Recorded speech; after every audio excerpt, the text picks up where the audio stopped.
What's up, everybody? Gary Roberson from HMR Custom Woodcraft. So what you see here is a new base for the McPherson Mansion Buffet.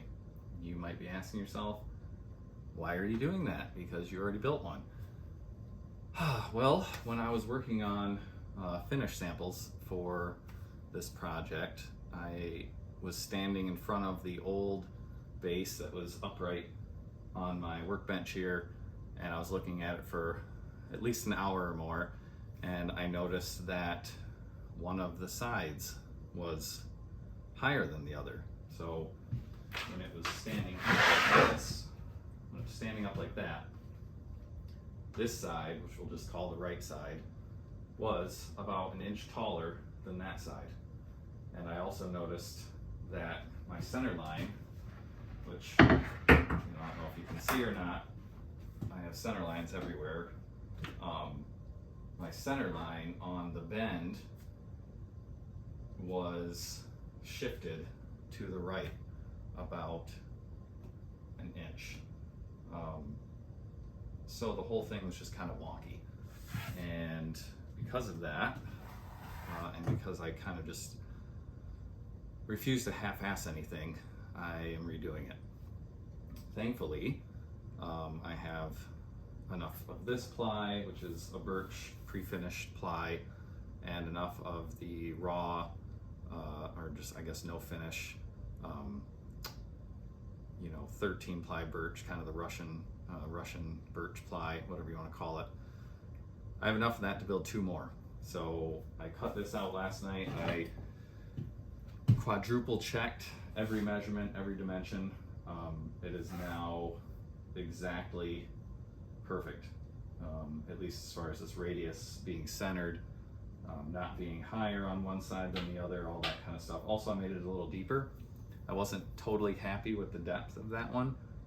It would have made for really shallow drawers on the sides. If you go back and look at my video showing the design of this, you'll see that it's a Bowfront, right? So as it comes around, this really large radius has a tight radius here going to the back, but because of that radius, your drawers are smaller on the outside of the buffet than they are on the inside of the buffet, at least as far as like the depth of the drawer. It's going to be longer on this side and then kind of come back and be shorter on that side. So because of that, that bottom was only about 19 inches deep, which is actually, to my drawing, it was a little shallow, but I was going to try to compensate with the top panel, the red oak top panel that kind of goes on this when it's done. I was going to make it a little deeper, which would have worked.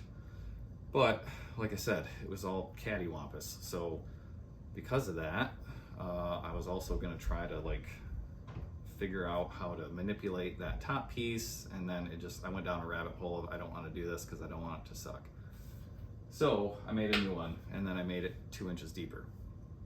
This will give me a little over 16 inches of depth on the far outside spots for the drawers, and then it goes to about 18 inches deep on the inside face of the drawer. So it just makes it a more usable drawer. Also, the doors in the center, that'll be a full 22 inches of depth, so more than enough depth to store whatever the customer wants, I guess. And I think just proportionally it'll look better. This thing is going to end up being about 32 inches tall, so about right here, give or take. I think it'll just proportionally it'll look better to be a little deeper, especially in the room. When I get this thing finished, you'll see it in the room. It's a big room. It has really high ceilings. It's an old house, as you may know, built in 1912. So it has really tall ceilings, and something kind of minuscule just won't look right in the room, which is why the conference table is so big. So yeah, so that's where I'm at. I got this cut yesterday. I have to take my son to soccer, but then after that, I will be doing another kerf bent piece. And the thing I didn't even think about when I was doing the first kerf bent piece that I glued on is using my vacuum bag to clamp it. If you follow me on Instagram, you'll see that I have a bunch of pictures on there when I clamped that last piece up, and it was a lot of clamps. I mean, it was, I don't know, 20, 25 clamps or something. I mean, it was a lot. And I had to drill holes in here to kind of clamp around this tight bend in here, because I don't actually have anything longer than a 6-foot clamp. So I had to kind of drill holes and all that, and it was just kind of messy. And it led for that face being a tiny bit wavy on that front when I got it on there, which, I mean, you couldn't really see it, but I wasn't, 100% happy with it. But this time I'm gonna use my vacuum bag. I don't know why I didn't think of that before.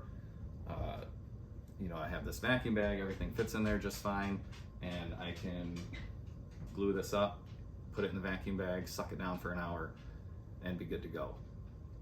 Anyway, so yeah, that's where I'm at, and I guess that concludes this vlog for the day, and hopefully you guys subscribe and keep up, and I'll have more for you in the near future. Thanks.